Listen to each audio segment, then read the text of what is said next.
et bienvenue dans cette nouvelle vidéo de la mini-série web que j'ai intitulée « Comment accompagner avec sérénité et aussi de façon efficiente le psychotraumatisme ». Dans cette vidéo, je vais aborder les différents mécanismes, les différents systèmes de défense, de protection que la personne a souvent inconsciemment, parfois même neurologiquement installés à la suite de psychotraumatismes. En effet, en tant qu'accompagnant, sophrologue, hypnothérapeute, thérapeute, psychologue, psychothérapeute et autres corps de l'accompagnement, nous sommes souvent confrontés à des demandes qui peuvent être complexes à accompagner, à des émotions qui sont submergentes, à des psychotraumatismes qui peuvent émerger de façon douloureuse et parfois, quand on n'est pas encore outillé pour bien accompagner ces différentes thématiques et difficultés émotionnelles, eh bien, on peut se sentir impuissant, démuni, douloureusement frustré ou encore mal face à la frustration de ne pas savoir comment accompagner ces différentes thématiques. Et je suis donc Enguerrand de Christène, je suis psychopraticien depuis 2008 déjà et j'ai fondé la méthode Decemo pour désensibilisation des charges émotionnelles en 2012. Et je forme avec Nathalie Guedvalet à cette approche dans différentes villes.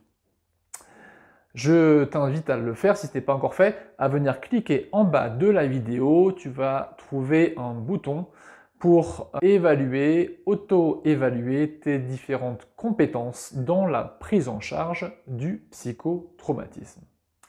Alors aujourd'hui, je vais donc m'atteler à évoquer en quelques mots le point, la clé numéro 5 dans ma mini-série web qui concerne justement les différents mécanismes de défense, les systèmes de protection que la personne va de façon très souvent inconsciente, parfois même complètement neurologique, à l'abri de sa conscience, installer de par ce qu'elle a vécu comme psychotraumatisme.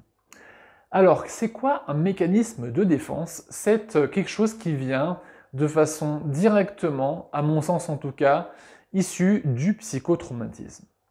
Il faut bien comprendre que le psychotraumatisme, le traumatisme psychologique, vient amener une charge émotionnelle, parfois aussi physique, très intense, que le système nerveux n'est pas en mesure de traiter. Et de fait, cela provoque une forme de dissociation.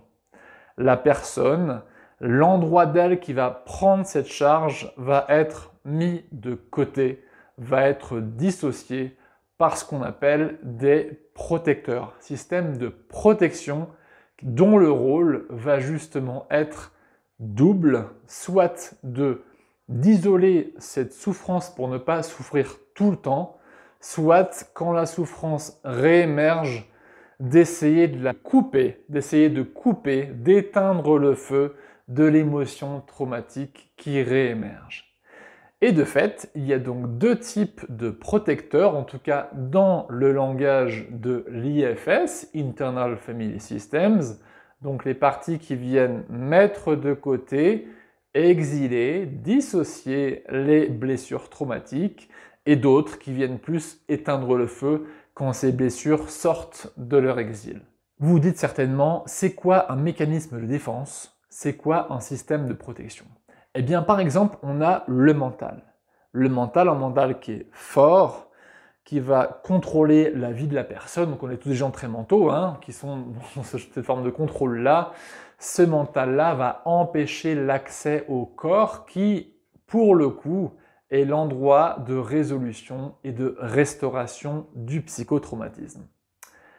La colère aussi, qui va souvent venir suite à des traumatismes douloureux, va venir essayer de maîtriser, de protéger la souffrance traumatique qui est en dessous, sans pour autant jamais réussir à la réparer. La colère peut venir prendre soin, peut venir défendre, peut venir protéger, mais ne répare pas la blessure traumatique. Et en ce sens, pour moi, la colère est une émotion de protection.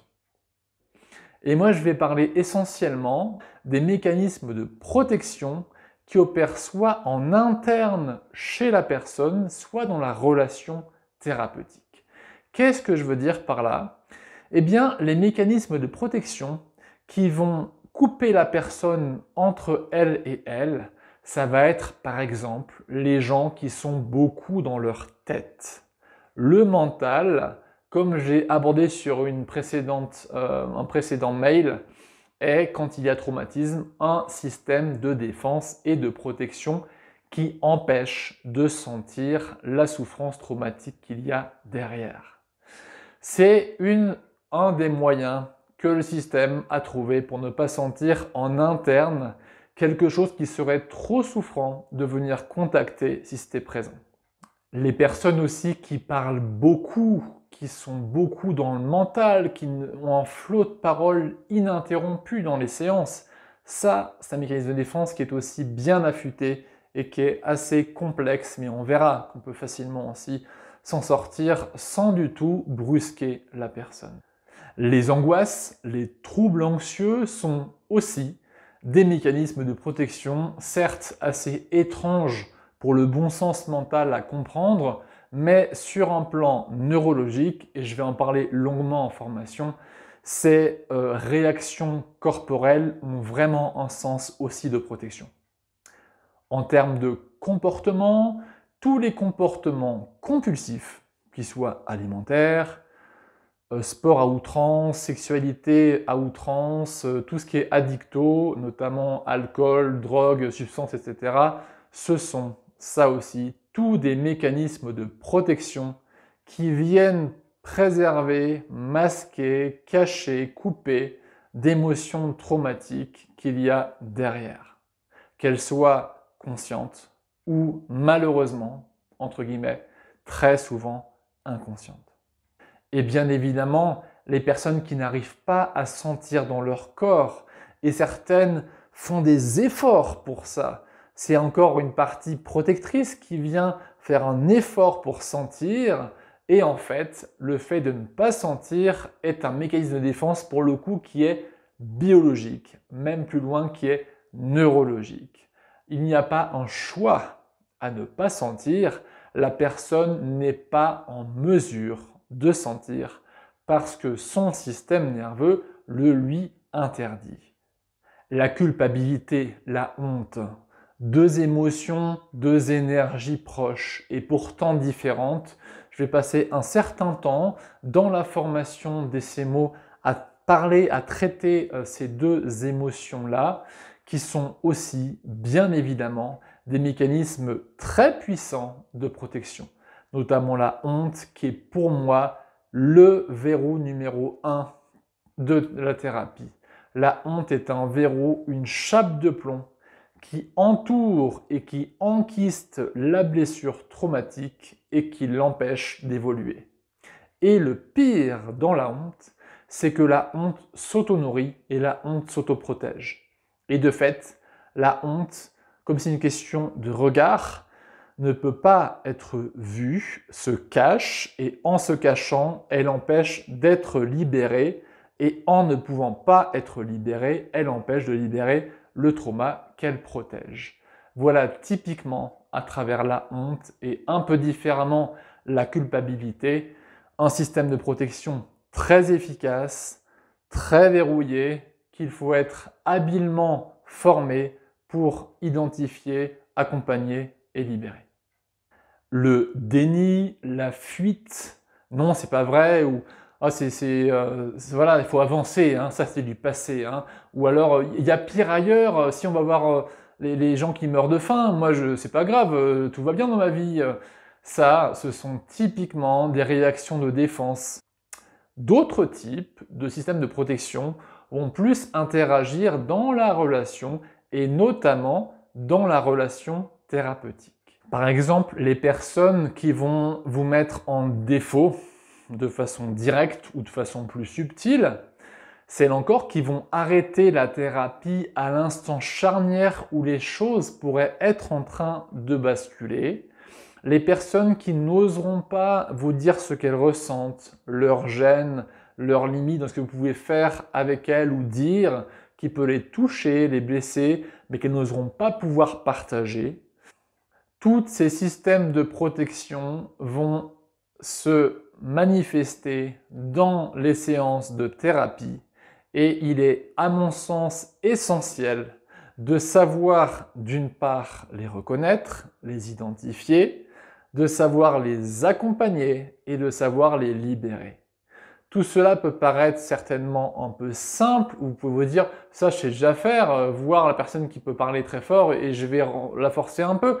Mais est-ce que ça fonctionne? En fait, il y a ce qui paraît évident et il y a ce qui est plus technique. J'ai envie de dire technique et aussi postural. Ce que j'observe dans ma pratique et quand je forme des centaines de thérapeutes à DCMO, c'est que les mécanismes de protection, ils demandent de la technicité, des phrases précises, un vocabulaire, une compréhension des mécanismes et aussi une écoute, une présence bienveillante. J'aime beaucoup cette phrase de Marshall Rosenberg qui avait créé la communication non violente, qui était « connect before correct », se relier, se connecter avant d'amener une correction, une stratégie peut-être à un niveau de résolution. Et bien justement, avec ces mécanismes de protection, il est essentiel de savoir se connecter avant de corriger. Donc d'avoir la posture juste qu'on a déjà abordée et d'avoir une technique, une technicité pour pouvoir venir dialoguer, entrer en communication, en relation avec ces systèmes de défense pour pouvoir mieux les accompagner à se détendre afin justement de venir toucher la blessure traumatique qu'il y a derrière. De mon point de vue, en tant que thérapeute et par mon expérience de longues années, j'observe que plus on veut aller contre ça et plus on renforce ces mécanismes de protection, alors que à l'inverse, plus on va comprendre leur origine, plus on va les écouter, les accueillir, dialoguer avec ces parties-là, et plus on va pouvoir les amener à se détendre. Non par la force, par la contrainte, mais par l'écoute, l'accueil, la mise en sens. Pour moi, DCMO, c'est 3 piliers. La mise en sens, le fait de mettre de la conscience, mettre de la compréhension, non pas mentale, mais bien plus vaste que cela, du corps, venir accéder au corps, et cela dans la relation. Quand il y a du sens, du corps et de la relation à l'endroit du traumatisme, alors on a gagné. Mais le plus difficile, c'est d'accéder à ces 3 dimensions, justement. Et ces différents éléments-là, par rapport au système nerveux autonome, le SNA notamment, on en parlera dès les premiers jours, dès le premier module de la formation DCMO. Et du coup, l'idée en accompagnement est de venir prendre en considération ces différents mécanismes de défense, ces systèmes de protection, ces protecteurs, de venir les accueillir, les accompagner, leur souhaiter la bienvenue, dialoguer avec. Vous allez voir, ça paraît un peu bizarre, mais en fait, on peut et on va dialoguer avec ces parties protectrices qui empêchent l'accès à la blessure traumatique. Et une fois que ces mécanismes de défense sont tranquillisés et qu'on a accès à la blessure de façon stabilisée, alors là, oui, les mouvements oculaires, les approches oculaires, tactiles ou autres types de sensibilisation vont être vraiment adaptés et faciles. On a mis le savon sur le toboggan, ça peut glisser tranquille bilou tout seul. Le plus difficile n'est pas le fait de désensibiliser une émotion traumatique. De mon expérience de longue date sur le psychotraumatisme, le plus difficile, c'est d'accéder de façon sécure à la blessure traumatique et de façon stabilisée. Que la personne puisse sentir sa gêne, retrouver le souvenir traumatique sans chercher consciemment, inconsciemment ou neurologiquement à le fuir. Et là, on gagne des points. Et une fois seulement qu'on a accès à la blessure traumatique de façon stabilisée, là on peut se régaler et toutes les approches de désensibilisation, à mon sens, fonctionneront facilement dans la plupart des cas. Voilà, j'espère que j'ai été assez clair dans cette explication de ce qu'est un mécanisme de défense par rapport au psychotraumatisme. Et je vous dis à demain, ou à bientôt en tout cas, pour une prochaine vidéo, la 6e vidéo dédiée de cette mini-série web « Comment accompagner de façon sereine et efficiente le psychotraumatisme ». Et toujours pareil, si ce n'est pas encore fait, je vous invite plus que vivement à cliquer sous la vidéo pour venir réaliser un petit diagnostic de vos compétences pour prendre en charge le psychotraumatisme. Je vous dis à très bientôt. Merci. Au revoir.